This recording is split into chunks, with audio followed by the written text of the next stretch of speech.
সবজির মধ্যে শিম একদমই আমার অপছন্দের। বিশেষ করে কোনো তরকারিতে দিলে তো আমার একদমই পছন্দ হয় না। কিন্তু এই শিমটা দিয়ে যখন বাটা বা ভর্তা বানানো হয় সেটা যে কী মারাত্মক লেভেলের টেস্ট হয় সেটা যারা খেয়েছো একমাত্র তারাই জানো। এই শিম বাটা দিয়ে এক থালা ভাত চোখের নিমেষে যে কিভাবে গায়েব হয়ে যায় সেটা আমি নিজেও ধরতে পারি না।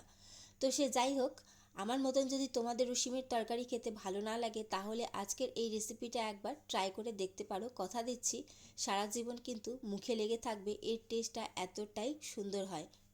চলো তাহলে কথা না বাড়িয়ে শুরু করা যাক আজকের রেসিপি, শিম ভর্তা। শিম ভর্তা বানানোর জন্য আমি শিমগুলো নিয়ে নিয়েছি। এখন ছোট ছোট টুকরো করে এগুলো কেটে নেব। অন্যদিকে আমি 1 চামচ সাদা তিল, তার সাথে হাফ চামচ কালো জিরে নিয়েছি। প্রথমে এই দুটো আমি শুকনো খোলায় একটু নাড়াচাড়া করে নেব। একটু লাল রং ধরলেই আমি এটা নামিয়ে নেব। আর এটা কিন্তু যখন শিমটা বাটবো ওর মধ্যে আমি এটা ইউজ করব। আর এটা দেওয়ার জন্য কিন্তু শিম ভর্তার টেস্টটা দ্বিগুণ হয়ে যায়। তোমরা পারলে অবশ্যই একবার এইভাবে বানিয়ে দেখো। ভাজা হয়ে গেছে, এখন এটা আমি নামিয়ে ঠান্ডা করে নেব। অন্যদিকে আমি কড়াইতে তেল দিয়ে দিয়েছি, তেল গরম হয়ে গেছে। এখন এর মধ্যে একটা কাশ্মীরি শুকনো লঙ্কা, একটা নর্মাল শুকনো লঙ্কা আর একটা কাঁচা লঙ্কা আমি দিয়ে দিলাম। তোমরা যারা ঝাল খেতে বেশি ভালোবাসো তারা বেশি করে ঝাল দেবে। আর এর সাথে গোটা রসুন দিয়ে দিয়েছি, আর তার সাথেই শিমটা ভালো করে ধুয়ে রেখেছিলাম সেটা দিয়ে দিলাম। এখন সমস্তটাই ভালো করে ভাজা করে নেব।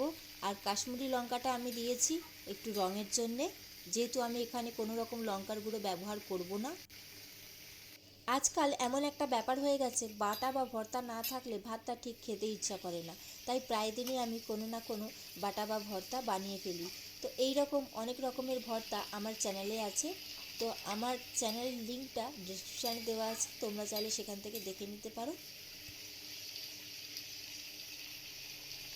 এখন সামান্য আমি একটু এর মধ্যে নুন দিয়ে দিচ্ছি। নুনটা কম বেশি হলে পরে অ্যাডজাস্ট করা যাবে।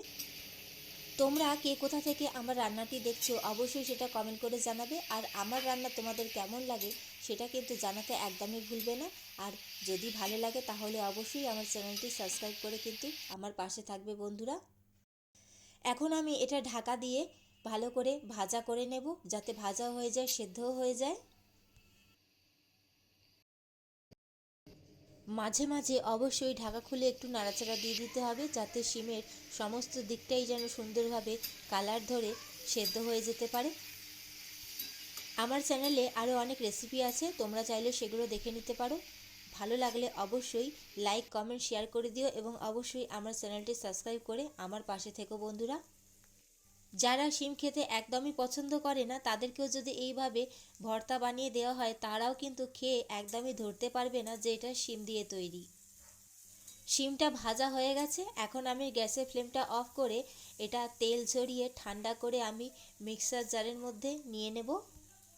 মিক্সার জারের মধ্যে আমি নিয়ে নিয়েছি আর এটা পুরোটাই ঠান্ডা হয়ে গেছে। এখন আমি এটা একটা পেস্ট বানিয়ে নেব। অর্ধেক আমি এটা পেস্ট করে নিয়েছি। এখন যে সাদা তিল আর কালো জিরেটা ভাজা করে রেখেছিলাম সেটা আমি দিয়ে দিচ্ছি।